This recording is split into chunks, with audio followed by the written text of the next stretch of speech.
আসসালামু আলাইকুম। আশা করি সবাই ভালো আছেন। আমি হুসাইন। তো আজকে আমি দেখাবো আপনারা কিভাবে অ্যাডোবি ইলাস্ট্রেটরে বাংলা লিখতে পারেন। যে কোনো সমস্যার সমাধান করেই। এমন সমস্যা হতে পারে যে আপনি বাংলা লিখতে পারছেন না, অথবা যদিও লিখতে পারছেন সেটা ভেঙে যাচ্ছে, যুক্তবর্ণগুলো এক হচ্ছে না। তো এই সমস্যাগুলো সমাধান করার জন্যই কিন্তু আমি আজকে এই ভিডিওটা তৈরি করছি। তো মূলত প্রথমত আমাদের যেটা জানতে হবে সেটা হচ্ছে ফন্ট কিন্তু দুই ধরনের রয়েছে বাংলা ফন্ট। একটা হচ্ছে ইউনিকোড ফন্ট আর একটা হচ্ছে এএনএসআই অথবা আনসি ফন্ট, যেটাই বলেন না কেন। তো এই দুই ধরনের ফন্ট রয়েছে, ঠিক আছে। তো আমরা প্রথমত ইউনিকোড দিয়ে আমরা লিখব। ওকে, তো আমি হচ্ছে প্রথমত টাইপ টুলসটা সিলেক্ট করতে হবে। আর তার আগে বলে রাখি যে আপনার পিসিতে যদি বাংলা ফন্ট যদি ইনস্টল দেওয়া না থাকে, অবশ্যই বাংলা ফন্ট ইনস্টল দিয়ে রাখবেন। আমি বেশ কিছু জনপ্রিয় বাংলা ফন্ট এর ড্রাইভ লিঙ্ক ফার্স্ট কমেন্টে পিন করে দিব, ওখান থেকে আপনারা ডাউনলোড করে নিতে পারবেন। ওকে, তো আমি হচ্ছে টাইপ টুলসটা সিলেক্ট করেছি, করার পর এখানে ক্লিক করি। করার পরে এখন আমি বাংলা লিখব।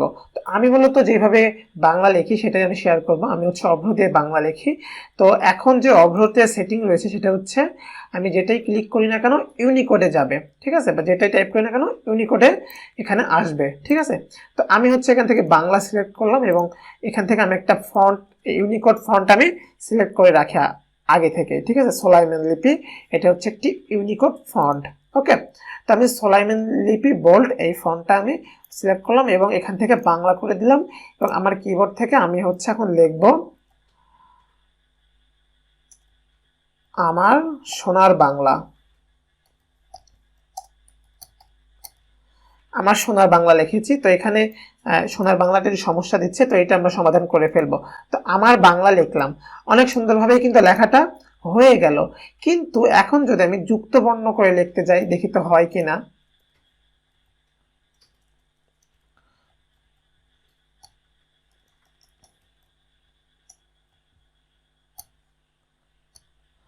আম্মু, আমি এখন আম্মু লিখতে গেলাম কিন্তু আমি আম্মু লিখতে পারতেছি না। কেন পারতেছি না? অবশ্যই কিছু সমস্যা আছে, তার কারণে, তাই না? তো এইটা করার জন্য আমাদের হচ্ছে কি করা লাগবে, আমাদের অ্যাডোবি ইলাস্ট্রেটরে একটি সেটিং করা লাগবে। আমি আম্মু লিখতে পারলাম না, ময়ে ময়ে যুক্ত হস্য হবে কিন্তু এটা হচ্ছে না, তাই না? তো যুক্ত বর্ণ হচ্ছে না কিন্তু লেখা ঠিকই লিখতে পেরেছি আমরা।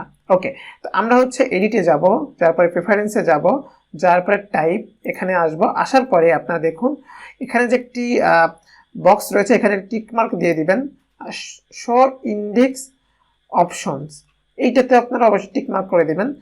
তারপরে ওকে প্রেস করবেন, ঠিক আছে। তো ওকে প্রেস করার পরে আমি হচ্ছে এগুলো কেটে দিই আপাতত।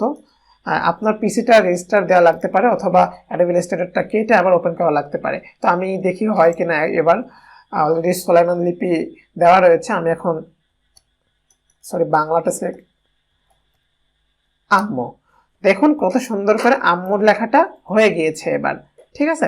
তো সেম ভাবে যদি আমরা আব্বু লিখতে যাই, আমি এটা কপি করে,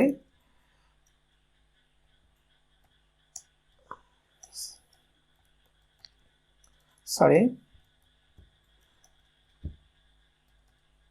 আব্বু লিখে ফেলেছি। ওকে, তো আমি ধরুন এই ফন্টগুলো এখন ফন্ট চেঞ্জ করব।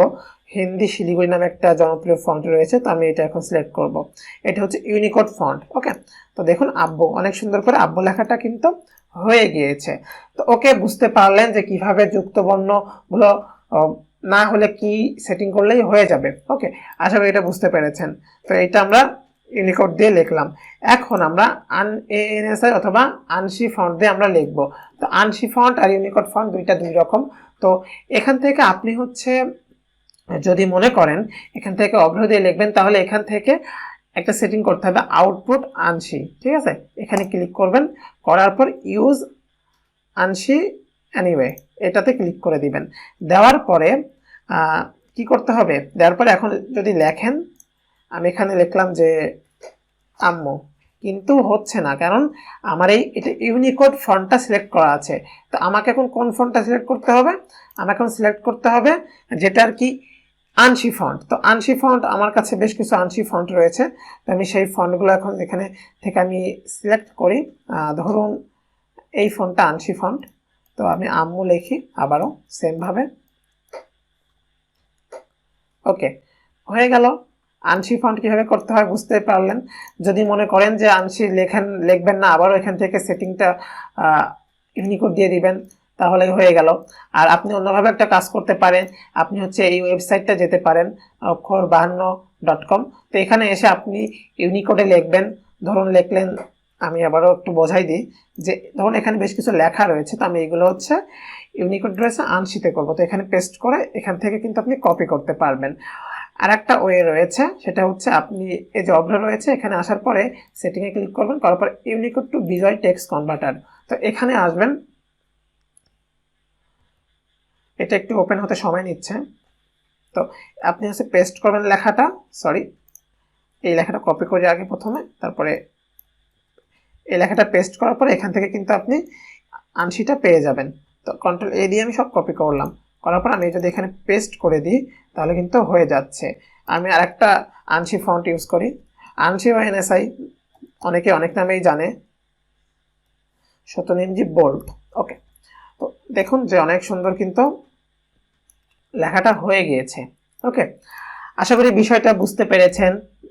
তেমনি সেম ভাবে আপনাকে হচ্ছে এই যে লেখাটা এখানে আপনি কনভার্ট করে আনলেন, কিন্তু ইউনিকোডের ক্ষেত্রে আপনাকে কোনো কনভার্ট করা লাগবে না, কোনো কনভার্ট করা লাগবে না, জাস্ট এখান থেকে কপি করবেন এবং এখানে এনে পেস্ট করে দিবেন। তাহলে দেখুন যে এখানে কিন্তু লেখাটা কিন্তু অলরেডি হয়ে গিয়েছে অনেক সুন্দরভাবে, তাই না? তো আশা করি বিষয়টা বুঝতে পেরেছেন। আর যুক্তবর্ণ যে অ্যাড করতে হয় বা না ভেঙে যায় সেই সমস্যা সমাধানটা আসলে পেয়ে গিয়েছেন আপনারা। আশা করি এরপরে কোনো সমস্যা হবে না। আর আপনারা হচ্ছে এই ফন্টগুলো আমি দিয়ে দিব, বাংলা যে ফন্টগুলো রয়েছে এগুলো ডাইভ লিঙ্ক আমি ডেসক্রিপশন বক্সে অথবা ফার্স্ট কমেন্টে আমি দিয়ে দিব, তো সেখান থেকে আপনারা দেখে নেবেন। ওকে, আশা করি বিষয়টা বুঝতে পেরেছেন। তো তারপরে আর একটা বিষয় আমি শিখাই দিই, যেহেতু সময় আছে। তো আমি হচ্ছে এখান থেকে টাইপ টুলসটা সিলেক্ট করলাম, করার পর আমি এখান থেকে টেনে এত বড় করে দিলাম। ঠিক আছে, আমি এখন লেখাটা এখানে দিয়ে দিই। এখান থেকে আমি হিন্দি শিলিগুড়ি সিলেক্ট করি, এটাকে ছোট করে দিই। ওকে, আমি একটা জিনিস দেখাচ্ছি, আপনারা আগে দেখতে থাকুন, তারপরে আমি বলতেছি। ওকে, তো এই যে একটা লেখা আমি লিখে ফেলেছি, তো এখন আমি অ্যালাইন করতে চাচ্ছি, তো এটাকে প্যারাগ্রাফ জাস্টিফাই করতে চাচ্ছি আমি। ওকে, তো আমি যদি এখানে প্যারাগ্রাফ ক্লিক করি, প্যারাগ্রাফে, তারপর এখান থেকে জাস্টিফাই যদি ক্লিক করি তাহলে দেখবেন যে একটা জাস্টিফাই হয়ে যাবে, বা মিডিলে যদি দিতে চাই মিডিলে হয়ে যাবে।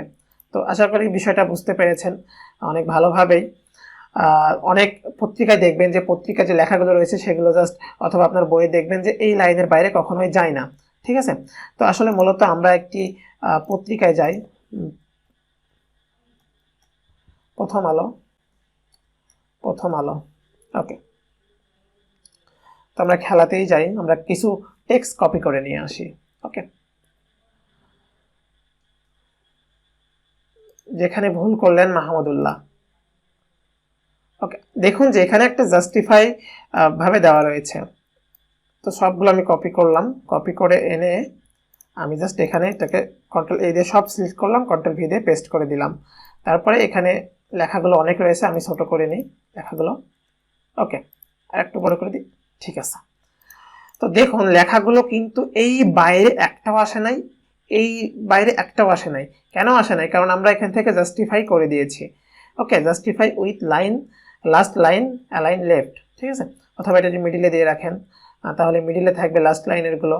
তো এইভাবে আপনারা দেখলে বুঝতে পারবেন, এগুলো যদি অ্যালাইন সেন্টার যদি করেন সেন্টারে থাকবে, জাস্টিফাই করলেই বেটার।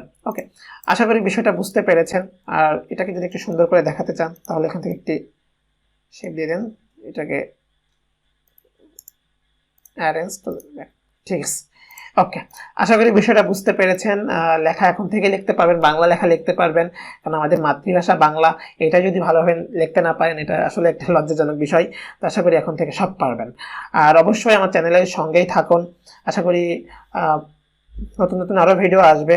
আর তাছাড়া আমার চ্যানেলটা যদি সাবস্ক্রাইব করে না থাকেন তাহলে অবশ্যই সাবস্ক্রাইব করবেন, আর ফ্রেন্ডদের সঙ্গে শেয়ার করতে তো ভুলবেন না। তো এই পর্যন্তই, ভালো থাকুন, সুস্থ থাকুন, আল্লাহ হাফেজ।